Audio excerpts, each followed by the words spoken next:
I didn't remember the ride to the hospital, just the cold and the pain, sharp, blooming like glass tearing through my ribs. Then her voice, clipped, controlled. "Why didn't you come sooner?" My sister, ER attending. Her hands moved quickly, too quickly. Blood tests, CT scan. She said I was dehydrated, but that wasn't what shook her. It was the results. I watched her face shift as she read the numbers. Not confused, terrified. She looked at me like I was already gone, then whispered, "I'm calling the police." I blinked. "You need to leave your house, today, right now." Silence stretched between us. This isn't natural, it's deliberate. And just like that, the pain made sense, because it wasn't sickness, it was murder, slow, calculated, familiar. 2 months earlier, I started waking up tired. Not tired, drained, like my body was shutting off piece by piece, hair thinning, eyes dull, stomach constantly twisted. I chalked it up to burnout, work, grief. My wife said it was all in my head. She laughed when I told her food tasted metallic. "Maybe you just need vitamins," she said. But I watched her plate every night. She never touched what I ate. Then came the silence, unspoken rules in our home. She stopped kissing me goodbye, stopped looking up from her phone when I walked in. Something was off. But I was too exhausted to fight, too slow to see it, until the pain hit. And the hospital confirmed what I couldn't say aloud.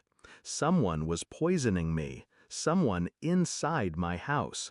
I didn't go back home.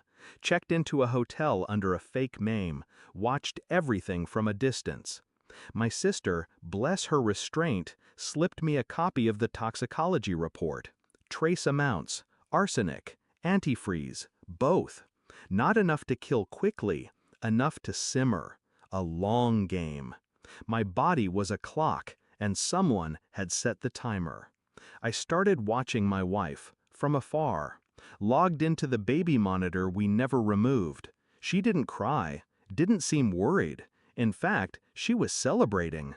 Drinks with someone new, same wine glasses I once poured. He used my coffee mug, my slippers, sat in my chair. And she let him. I went back to the house while they were gone, collected the bottles under the sink, the protein powder she bought just for me, and the supplements she insisted would help. They all went to a lab, every one of them laced, labeled in her handwriting. She hadn't been careless, she'd been confident.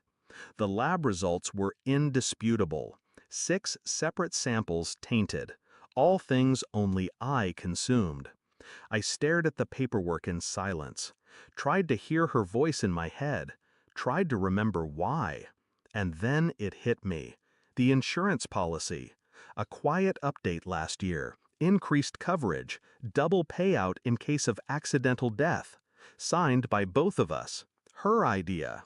Her signature, neat and curved next to mine.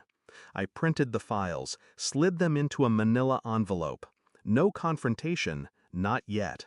I waited until she left for her yoga retreat and left it in her mailbox. No name, no note, just enough evidence to unravel her. 3 days later, she called. I let it ring. Voicemail. I don't know what you think you know, but we need to talk. Please, just come home. We can fix this.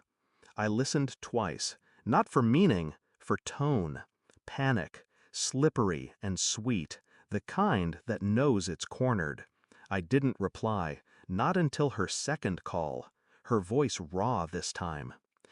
"The police came. They have everything. I could lose everything." I finally spoke. "You already did." Silence.